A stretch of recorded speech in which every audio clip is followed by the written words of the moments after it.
Ah, bench day, flat bench day, the holiest of all the days, the holiest of holy, and daddy's favorite.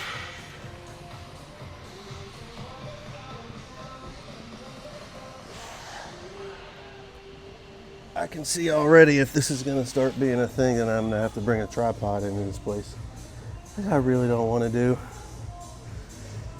But so today is push day 1 or A1, whatever you want to call it.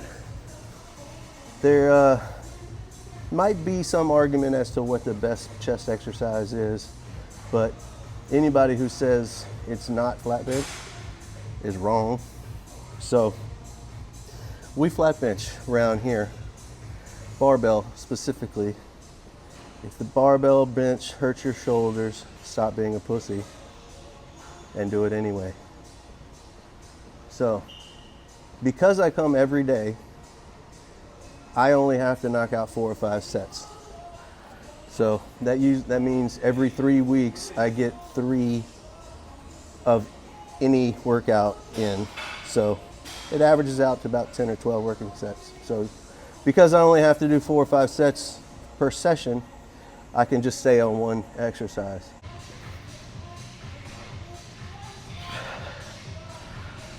Now, after I'm done with flat bench, if I don't feel like I got enough work, maybe it's just one of those days, excuse me, one of those days where I don't feel like I got enough work, I will go and finish with a couple of sets of dips or cable crossovers, something like that, just to get a little more volume in there if I feel like I need it. But 4 or 5 sets is plenty if you come every day like I do. Now, if you can't come every day, which most people can't, what I would suggest is to combine 2 of my workouts into one.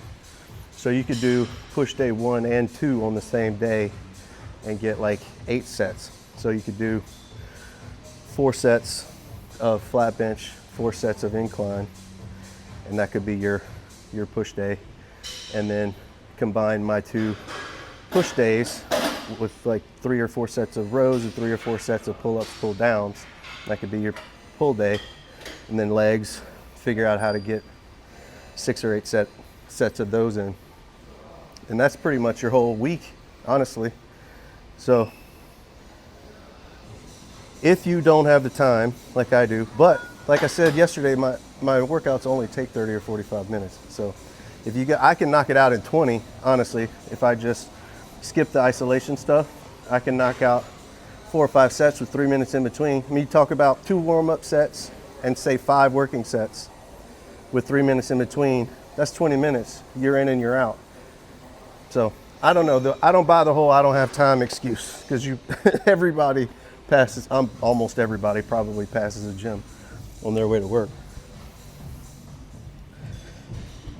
Like I mentioned yesterday, I do not claim to be an expert, but if there was one movement that I have gotten better at over the years, it's probably flat bench, because my flat bench was absolutely my weakest lift my whole life until I really started figuring out how to bench. And as a result, my chest really started to grow. Now, I still don't have a very impressive chest, but you should have seen it before. So, you know, it's all relative, I suppose. So if you want me to tell you my setup, I will. And it goes like this. I lay all the way back till my head is touching the edge of the bench. And then without moving my ass, I get my arch in to where the bar is right above my eyeballs.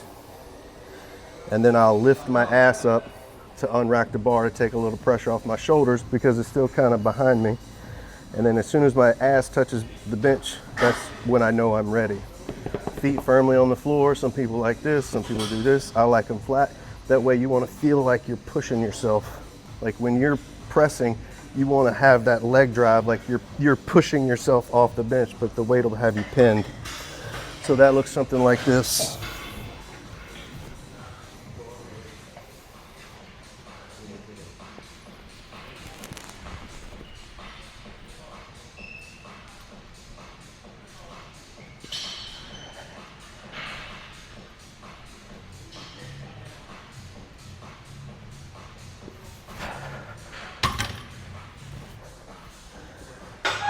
That's the way I do it. Now 225, which that is about where I start considering these working sets. And since chest is a weak point of mine, I will usually do a little bit more volume than other exercises, for better or for worse. So sort of like deadlift, I'll work up in weight until my chest is like, you've had enough. So, and every once in a while, I like to test to see if I can get 3 plates. Maybe not today, but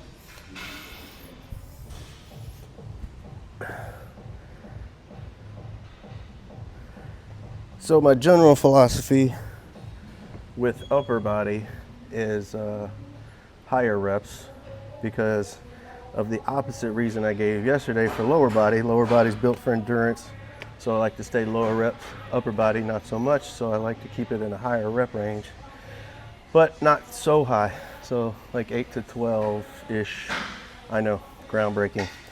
But for some reason, for bench specifically, flat bench specifically, it just feels so good moving a lot of weight. So I like to work in the 6 to maybe 8-ish range. So because I know I want to try to do a few sets of 6 with 275, 245. This is 245 for 6.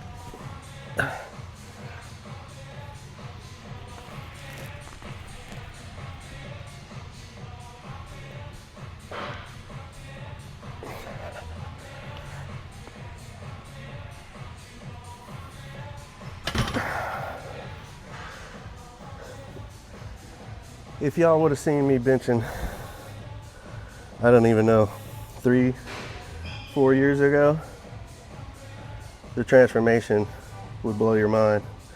I still remember pretty vividly benching 200 pounds for the first time, like, I don't know, 6 years ago, 7, 6, I don't even remember. It was a big friggin' day.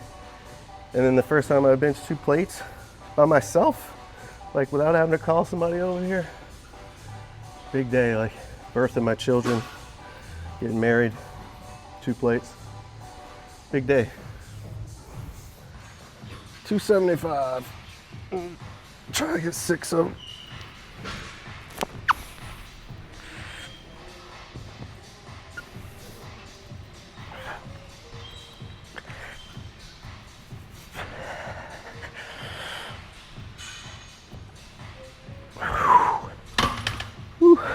Moving kind of slow there at the end.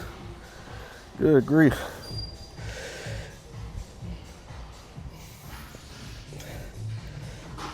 I did another set of 275 off camera. So I'm technically done with my workout. So maybe do a heavy single, see what it feels like.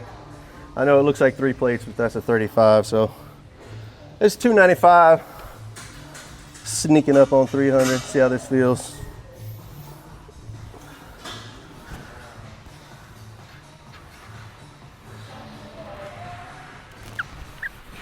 Nope, I could tell. I'm fried. So what I do when that happens, I could tell right when it comes off the rack if it's too heavy or not. So what I do when that happens is I just immediately take whatever weight's off, drop right back down to 225 and treat it, whatever my last set was, as like a top set. And then just do like, not really a burnout set, but just try to get 6 or 8 of 225. So right back where we started. This is still gonna feel heavy-ish. It's still gonna feel heavy. My pecs are tight, tight, tight.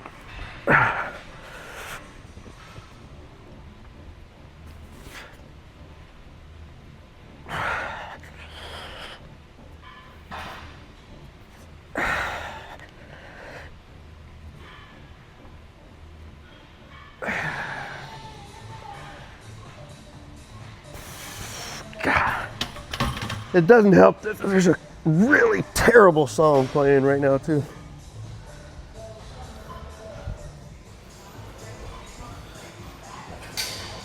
believe it or not, bench press also works your triceps. But I still do some isolation stuff after push, but just not as many sets as most people. I have no idea why some of these guys need 15 sets of triceps after a push day.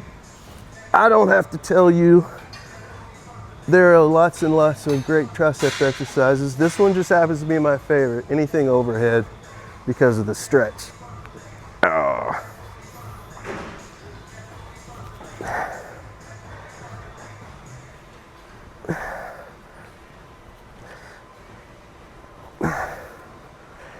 Anything you can do in the lengthened part is going to be better.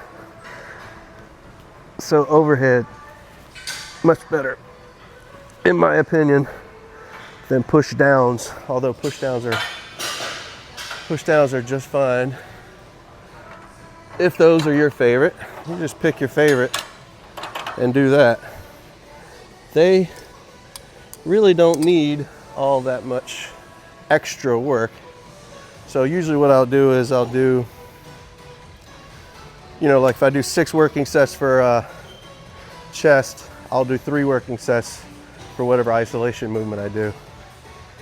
And then for my isolation stuff on push day, triceps, and then I do my rear delts. So I really like this one too because it's also a good stretched. So I reach it across my body this way with a single rope and kind of come across and down.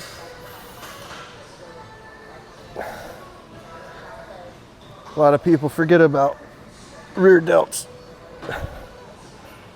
It's really important so that your anterior delts don't overpower, where you run into shoulder instability.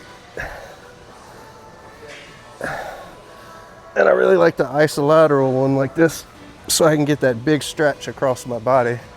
Anytime you can cross the midline like this is good.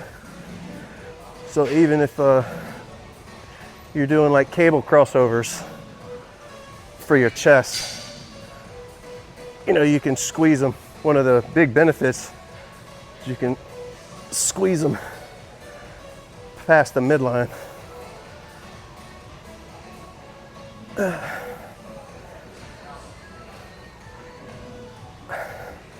I assume, oh good. I assume this mic is picking up all these grunts. Oof, that's good. That's gonna be enough. You don't need to see me do 3 sets of those. That's gonna be a wrap for push day 1.